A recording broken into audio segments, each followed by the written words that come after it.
بچه ها چطورید؟ امیدوارم حالتون خوب باشه، لباتون خندون باشه، جیباتون همیشه پر پول باشه ایشالله. بچه امروز اومدیم یه ویدیو بگیریم، اولین ویدیو لانگ چنل من. اومدم خودم معرفی به شما کنم، بعدش اومدم که بگم تو چه حوزه فعالیت میخوام کنم، چیکارا میخوایم در آینده کنیم دیگه. همین دیگه، بریم ادامه ویدیو رو ببینیم.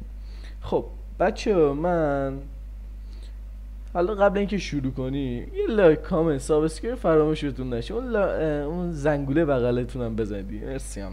خب بچه من اسمم امیر محمده ولی بیشتر میگن امیر تاکسیک. بعدش 17 سالمه، اصالتا کرد هستم، مخلص همه کرده و کل ایران هستم. بعدش ولی ساکن تهرانم. بیشتر جنگو دیدیم و تو اون موقع ما خیلی حالمون بد بود، موقعی که جنگ شد. من میخواستم قبل اینکه جنگ بشه زودتر فعالیت کنم، قبل جنگ فعالیت کنم، ولی با این اوصاف که جنگ شد و اینا نتونستم. واقعا سرعت اینترنت و اینا ضعیف.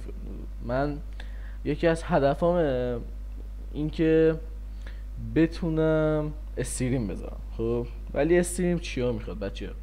استریم وبکم میخواد، تجهیزات میخواد و سرعت اینترنت خوب میخواد. خب سرعت اینترنت من ضعیفه، یعنی واسه شهرمون ضعیفه، نمیدونم باید چی کارش کنم. فیبر نوری و اینا هم که میان بکشن، سیم کشیشو کردم ولی میگن در دسترس شما نیست، نمیدونم چرا. اگر اینترنت فیبر نوری بود که زودتر واسه تو استریم میذاشتم. با این اوصاف باید یه دونه وای فای از این X28 فکر کنم، از اینا بخرم که حدودا 10 تومنه، که ایشالله نمیدونم چی جوری ولی جمعش میکنم واسه تو استریم میذارم، وبکم هم میگیرم که در آینده ویدیو با وبکم ببینید. بچه ببینید زیاد استرس دادم، من میگم اولین ویدیو لانگ دیگه، شرمنده به بزرگی خودتون ببخشید. خب بچه ما در آینده میخوایم چی کار کنیم؟ میخوایم ویدیوهای کاستوم واسه شما بذاریم، چالشی واسه شما بذاریم، جایزه‌ای واسه شما بذاریم، دیگه کاستوم جایزه دار واسه شما بذاریم دیگه. هر کاری تو این چنل خواستید میتونیم انجام بدیم با هم. هر ایده که شما بدید من همونو انجامش میدم واسه شما.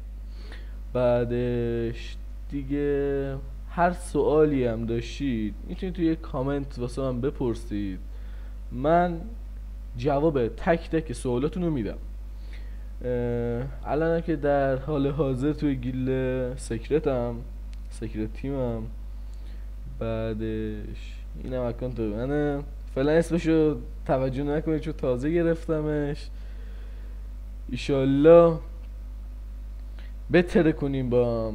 امیدوارم از این ویدیو خوشتون اومده باشه، ایشالله که بیشتر ویدیو میبینید از من و با هم دیگه بیشتر ادامه میدیم. الان هم که این ویدیو رو دارم میگیرم فکر کنم ساعت 1 شب، یه دفعه زد به سرم گفتم بیام یه ویدیو واسه شما بگیرم، معرفی کنم خودم و دیگه. همین دیگه، امیدوارم از این ویدیو خوشتون بیاد. واسه دیگه بار دوم لایک کامنت سابسکرایب فراموش نشه، زنگوله بغلت هم بزن.